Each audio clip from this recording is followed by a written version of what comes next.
태초에 말씀이 계시니라 이 말씀이 하나님과 함께 계셨으니 아마 성경에서 가장 유명하고 또 가장 많이 들어본 구절 중 하나일 겁니다. 바로 요한복음 1장 1절인데요. 그런데 혹시 이 구절을 읽으시면서 잠시 멈춰서 생각해 보신 적 있으신가요? 말씀이 하나님과 함께 계셨다? 이 짧은 문장 속에 사실은 우리의 생각을 뒤흔드는 엄청난 질문이 숨어 있습니다. 성경 전체는 분명히 하나님은 오직 한 분이라고 일관되게 이야기하는데 어떻게 그 한 분이신 하나님과 또 다른 누군가가 함께 있을 수 있다는 걸까요? 오늘은 바로 이 한 문장, 이 위대한 선포에 담긴 깊고도 놀라운 의미를 함께 차근차근 파헤쳐보고자 합니다. 네, 바로 이 질문입니다. 이 질문이야말로 기독교 신앙이 가진 가장 심오한 신비 중 하나이자 과연 예수님은 누구신가? 라는 우리 믿음의 가장 핵심적인 질문으로 들어가는 관문이라고 할 수 있습니다. 어쩌면 조금 어렵게 느껴질 수도 있지만 이 질문의 답을 찾아가는 여정의 끝에서 우리는 훨씬 더 크고 분명한 진리를 마주하게 될 겁니다. 자, 지금부터 그 여정을 함께 시작하겠습니다. 자, 그럼 첫 번째 순서, 한 문장이 품은 신비입니다. 이 구절이 왜 그렇게 중요할까요? 그 이유는 이 한 구절이 우리로 하여금 예수님을 누구로 볼 것인지에 대한 근본적인 선택을 하도록 만들기 때문입니다. 예수님을 단지 역사상 위대한 스승 중 한 명으로 볼 것인가, 아니면 그 모든 것을 초월하는 특별한 존재로 믿을 것인가? 바로 이 질문에 대한 답이 이 짧은 문장 안에 담겨 있습니다. 그래서 오늘 이 설명을 통해 여러분께서 세 가지를 확실하게 얻어가시기를 바랍니다. 첫째, 요한이 말하는 함께라는 단어가 단순히 물리적인 공간 개념이 아니라 인격과 인격 사이의 깊고도 영원한 관계를 의미한다는 것을 분명히 이해하게 되실 겁니다. 둘째, 그 관계 안에 계셨던 말씀이라는 존재가 추상적인 개념이나 힘이 아니라 바로 우리에게 오신 예수 그리스도 자신이라는 사실을 깨닫게 되실 겁니다. 그리고 마지막으로 가장 중요한데요. 이 모든 신학적 진리가 단지 머리로만 아는 지식이 아니라 오늘 나의 믿음과 구원의 삶을 얼마나 굳건하게 붙잡아주는 생명의 진리인지를 가슴으로 느끼게 되실 것입니다. 두 번째, 공간이 아닌 관계입니다. 이 구절을 푸는 첫 번째 열쇠는 바로 함께라는 이 단어에 대한 우리의 생각을 완전히 바꾸는 것에서 시작합니다. 우리는 보통 함께라고 하면 공간을 떠올리지만 성경은 전혀 다른 차원의 이야기를 하고 있습니다. 한번 상상해 보시죠. 말씀이 하나님과 함께 계셨다라는 말을 들을 때 혹시 어떤 옥좌에 앉아 계신 하나님 바로 옆자리에 또 다른 존재가 나란히 앉아 있는 그림을 떠올리셨나요? 만약 그랬다면 그것은 아주 흔하지만 치명적인 오해입니다. 왜냐하면 성경은 분명히 하나님은 영이시라고 증언하고 요한복음 4장 24절, 영이신 분에게는 물리적인 공간이나 위치가 무의미하기 때문입니다. 게다가 요한이 말하는 태초는 이 세상의 시간과 공간이 창조되기도 전의 영원한 시점을 가리킵니다. 따라서 여기서 말하는 함께는 물리적인 위치에 대한 설명이 결코 될 수 없습니다. 이것은 영원 전부터 존재해온 두 분의 인격 사이에 있었던 너무나도 깊고 친밀한 교제와 관계를 의미하는 것입니다. 이 구절의 진정한 의의를 파악하기 위해서는 요한복음 1장 1절 전체를 하나의 통일된 그림으로 보아야 합니다. 이 한 절은 마치 정교하게 세공된 하나의 보석과 같습니다. 자세히 보시면 세 개의 짧고 간결한 문장으로 이루어져 있죠. 태초에 말씀이 계시니라. 이 말씀이 하나님과 함께 계셨으니 이 말씀은 곧 하나님이시니라. 이 세 문장은 각각 독립적인 진리를 선포하면서도 서로를 완벽하게 보완하며 하나의 완전하고 위대한 진리를 향해 나아갑니다. 자, 이 놀라운 구조를 한번 자세히 들여다보시죠. 첫째, 태초에 말씀이 계시니라. 이 선언은 말씀이 시간과 공간이라는 피조세계에 속한 존재가 아님을 못 박습니다. 세상이 시작되기 전 그 영원 전부터 이미 존재하셨다는 선재하심을 증명하는 것이죠. 둘째, 말씀이 하나님과 함께 계셨으니 이 부분은 그 말씀이 하나님 아버지와는 구별되는 독립적인 인격체이심을 보여줍니다. 혼자서는 함께라는 관계를 맺을 수 없으니까요. 그리고 마지막 셋째, 말씀은 곧 하나님이시니라. 이 선언은 앞서 구별된다고 말했던 그 인격이 본질에 있어서는 하나님과 완전히 동일한 분, 즉 그분 역시 완전한 하나님이심을 선포합니다. 이 세 문장을 통해 사도 요한은 예수님이 피조물이라는 오해와 성부 하나님과 완전히 동일한 한 인격이라는 또 다른 오해를 모두 완벽하게 막아내는 신학적 방어벽을 세운 것입니다. 이 관계가 얼마나 친밀한지는 원문을 보면 더욱 명확해집니다. 여기서 함께로 번역된 헬라어는 프로스톤 데온이라는 표현인데요. 이것은 단순히 뭐뭐와 함께 with라는 정적인 의미를 넘어섭니다.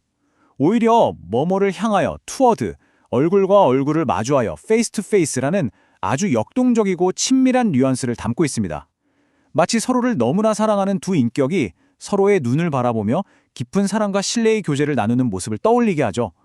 이 영원한 관계의 깊이는 훗날 예수님께서 직접 기도하신 요한복음 17장 5절에서 다시 한번 확인할 수 있습니다.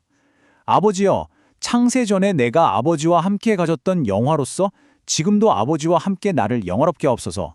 바로 이 기도가 프로스톤 대원의 관계가 무엇인지를 보여주는 가장 생생한 증언입니다. 자, 그렇다면 우리는 자연스럽게 다음 질문으로 넘어가게 됩니다. 영원전부터 존재하셨고 하나님과 구별되는 인격이면서 동시에 본질적으로 하나님이신 이 말씀, 헬라어로 로고스는 과연 누구를 가리키는 것일까요? 여기서 요한이 사용한 말씀, 즉 로고스라는 단어는 우리가 흔히 생각하는 사람의 입에서 나오는 소리나 종이에 기록된 문자를 의미하는 것이 아닙니다. 당시 헬라 철학에서는 우주의 근원적인 원리나 이성을 뜻했고 유대인들에게는 천지를 창조하신 하나님의 능력과 지혜를 의미했습니다. 요한은 바로 이 익숙한 단어를 가져와서 완전히 새로운 의미를 부여합니다. 로고스는 하나님의 생각과 뜻이 인격적으로 표현된 실체, 즉 보이지 않는 하나님께서 자신을 세상에 가장 완전하고 분명하게 드러내신 하나님의 자기 계시, 그 자체를 의미하는 것입니다. 그리고 마침내 14절에서 요한은 그 말씀의 정체를 더 이상 숨기지 않고 명확하게 밝힙니다. 말씀이 육신이 되어 우리 가운데 거하심에. 그렇습니다. 태초부터 하나님과 함께 계셨던 그 영원하신 말씀이 시간과 공간 속으로, 역사 속으로 살과 피를 가진 인간의 몸을 입고 우리 가운데 오셨는데 그분이 바로 예수 그리스도라는 것입니다. 하나님은 더 이상 추상적인 개념이나 저 멀리 계신 분이 아니라 우리가 보고 듣고 만질 수 있는 인격으로 자신을 보여주셨습니다. 말 그대로 예수님은 걸어다니는 하나님의 말씀 그 자체셨던 겁니다. 자, 그런데 여기서 어떤 사람들은 이런 질문을 던질 수 있습니다. 함께 계셨다는 것이 혹시 아들 예수님이 아버지 하나님보다 더 낮은 계급, 즉 종속된 존재라는 의미는 아닐까요? 실제로 이것은 기독교 초기 역사에서 교회를 크게 흔들었던 아주 중요한 질문이었습니다. 예수님을 하나님이 만드신 가장 위대한 피조물이라고 주장하는 이단 사상에 나타나기도 했죠. 하지만 성경은 그런 오해가 생길 틈을 주지 않습니다. 바로 이어지는 요한복음 1장 3절은 만물이 그로 말미암아 지은 바 되었으니 지은 것이 하나도 그가 없이는 된 것이 없느니라고 선포합니다. 만약 만물이 그를 통해 지어졌다면 그는 만물 즉 피조물에 속할 수 없습니다. 그는 창조주이십니다. 골로새서 1장 16절 역시 만물이 다 그로 말미암고 그를 위하여 창조되었다고 말하며 예수님이 창조의 주체이심을 분명히 합니다. 더 나아가 히브리서 1장 3절은 예수님을 그 본체의 형상이라고 말합니다. 이것은 단순한 닮은 꼴이 아니라 아버지 하나님의 신적인 본질 그 자체를 완벽하게 체현하고 계신 분이라는 뜻입니다. 이처럼 성경 전체는 함께 계셨다는 것이 상하관계나 서열이 아닌 동등하신 인격 간의 영원한 관계임을 일관되게 증언합니다. 그렇다면 도대체 왜 성경은 이토록 복잡하게 인격적으로는 구별되지만 본질적으로는 동일하다는 사실을 동시에 강조하는 것일까요? 그 이유는 하나님이라는 존재의 가장 깊은 본질 자체가 관계로 이루어져 있기 때문입니다. 그리고 그 관계의 핵심에는 바로 사랑이 있습니다. 사도 요한은 그의 또 다른 서신에서 기독교 신앙의 가장 위대한 선포 중 하나를 합니다. 바로 하나님은 사랑이시다. 이것은 단순히 하나님이 사랑이라는 감정을 가지고 계신다거나 사랑이라는 행동을 하신다는 뜻을 넘어섭니다. 이것은 하나님의 존재, 그 본질 자체가 바로 사랑이라는 의미입니다. 한번 깊이 생각해 보십시오. 사랑이라는 것은 결코 혼자서는 성립할 수가 없습니다. 사랑은 반드시 사랑하는 주체와 사랑받는 대상을 필요로 합니다. 만약 하나님이 영원전부터 어떤 관계도 없이 단일 인격으로 홀로 존재하셨다면 그분은 천지를 창조하시기 이전에 과연 누구를 사랑하실 수 있었을까요?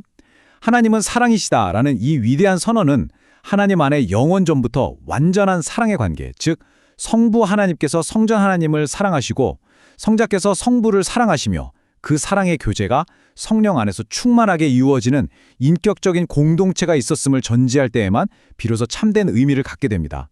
이것이 바로 우리가 고백하는 삼위일체 진리의 심장입니다. 바로 이 표가 요한복음 1장 1절이 세워놓은 놀라운 신학적 균형을 아주 잘 보여줍니다. 보십시오.